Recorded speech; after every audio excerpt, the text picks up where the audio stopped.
Hey guys, it's Amy here, and today I bring you some recommended romance reads for Valentine's Day.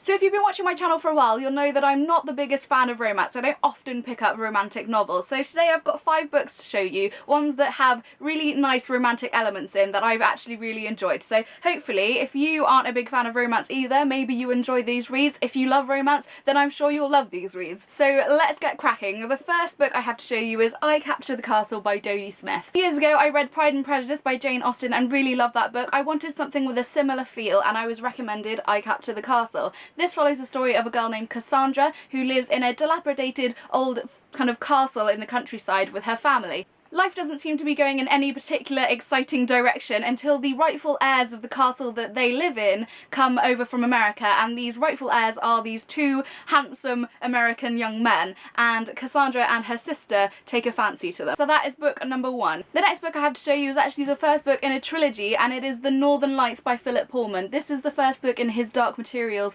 trilogy. It follows the story of a girl named Lyra who lives in a kind of parallel universe to our own. She lives in an Oxford, but Oxford is slightly different to ours. In Lyra's world, everyone has a thing known as a demon, which is a kind of animal representation of their soul, which is like around them all the time. To keep it brief, Lyra manages to skip between parallel universes and encounters a young man named Will who doesn't have a demon. He doesn't have this kind of physical representation of his soul in an animal form. So she kind of stumbles upon him and thinks he's like something's really wrong with him because he doesn't have this. And it just turns out that Will is actually from our universe. The reason why I chose this book is because of the relationship between Lyra and Will. It is so beautiful. Over the course of the 3 books, it grows so naturally. It's not kind of the insta love that you see quite often in YA novels. It is so kind of realistically done and beautifully. The end of the last book just breaks my heart every single time. It is so good and I would highly recommend. So the next book I have here is for you contemporary lovers, and it is Attachments by Rowell. This is one of Rowell's adult novels. She's well known for her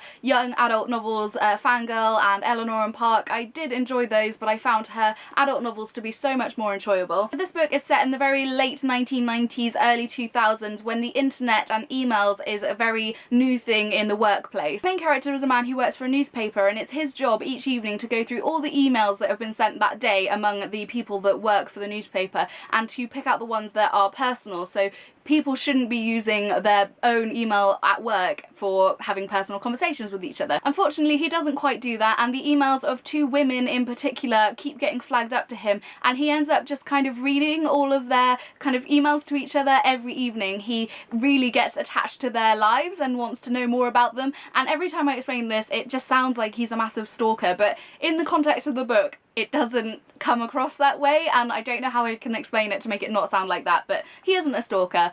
And at one point he does even think, oh my goodness, am I a stalker? I should probably stop doing this, and he does. There are things that happen with the women in regards to him, and it all kind of just works out really well. Also, one of the main things that I really enjoyed about this book was that it was really, really funny. Like, the romance was just a little bit of a side thing, but the funniness of it is really, really good. On to book number 4, and it is The Time Traveller's Wife by Audrey Niffenegger. So this is most definitely a romance novel, and it follows the story of a young man named Henry and a woman called Claire. Henry is a time traveller, but he has no control over when he time travels, where he manages to time travel to, and what time period he's going to go to. It all just kind of happens randomly. All through this novel, Henry is time travelling to various points in Claire's life. He meets her first when she's like 4 years old and he's like 30 something. He then repeatedly goes back and sees her all throughout her life, and eventually in present time and real time they meet and become a couple. The way this book is written is extremely clever, but you do have to pay attention to what's going on. Like, the chapters really do flick back and forth between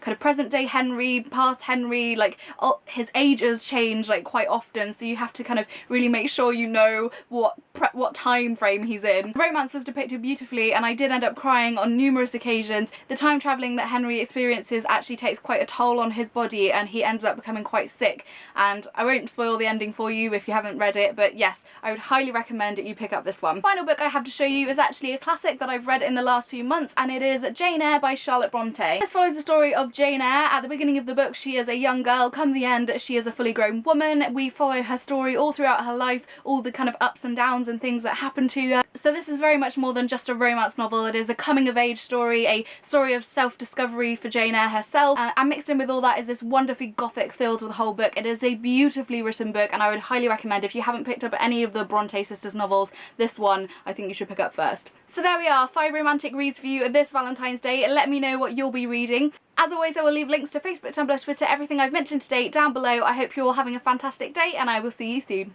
Bye! I would highly recommend this book to everyone. If you're looking for a laugh, this is definitely where you need to go. The next book I read this month